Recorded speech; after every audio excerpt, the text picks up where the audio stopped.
আসসালামু আলাইকুম everyone. Welcome to my cooking channel world recipe by Naim. নতুন আরেকটি রেসিপি নিয়ে চলে আসলাম। আজকের রেসিপিতে থাকছে হাঁসের মাংস বোনা।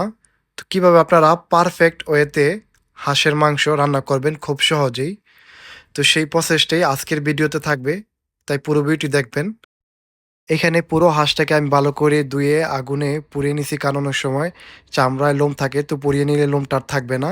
তারপর আমি এটাকে ভালো করে কেটে ধুয়ে পরিষ্কার করে নিছি। তো একটা চুলায় আমি প্যান বসিয়ে দিছি। তো এখানে আমি পরিমাণ মতন তেল দিয়ে দিচ্ছি। তো দিয়ে দিচ্ছি পেঁয়াজ কুচি। তো এখন দিয়ে দিচ্ছি তেজপাতা, দারচিনি এবং এলাচ। পেঁয়াজটা ভালো করে লাল করে ভেজে নেব। তো এর মধ্যে দিয়ে দিচ্ছি আদা রসুন বাটা, ৩ চামচ আদা রসুন বাটা দিয়েছি এবং পরিমাণ মতন আমি লবণ অ্যাড করে দিচ্ছি এবং দিয়ে দিচ্ছি মরিচের গুঁড়া ২ চা চামচ এবং আমি দিয়ে দিব হলুদের গুঁড়া ২ চা চামচ।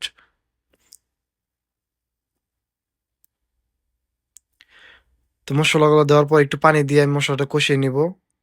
তো এই পর্যায়ে আমি এখন ধুয়ে রাখা যেই হাঁসের মাংসগুলা সেগুলা দিয়ে ভালো করে মসলার সাথে মিশিয়ে নিব।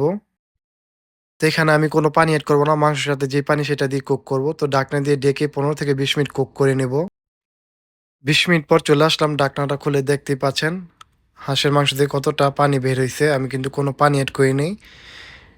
তো এভাবেই ভালো করে আমি মাংসটাকে কষিয়ে নিব। তো কোনো পানি এড করব না।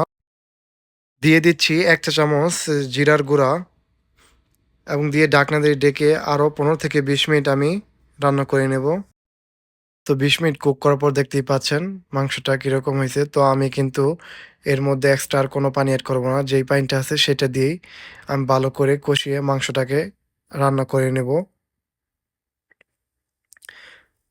এইভাবে আমি ঢাকনা দিয়ে ঢেকে ১০ থেকে ১৫ মিনিট আরও রান্না করে নেব। তো দেখতেই পাচ্ছেন মাংস থেকে পানিটা কিন্তু শুকিয়ে গেছে। তো এই পর্যায়ে আমি একটা সার্ভিং প্লেটে সার্ভ করে নিচ্ছি মাংসগুলা। ঝামেলার কারণে অনেকে হাঁসের মাংস রান্না করতে চান না। তো এই সহজ রেসিপিটি ফলো করে আপনিও বাসায় ঘরোয়া উপায়ে হাঁসের মাংসটি খুব সহজেই রান্না করতে পারবেন। আশা করছি আজকে হাঁসের মাংসের রেসিপিটি আপনাদের ভালো লাগছে। রেসিপিটি ভালো লাগলে ভিডিওটি একটি লাইক করে দিবেন।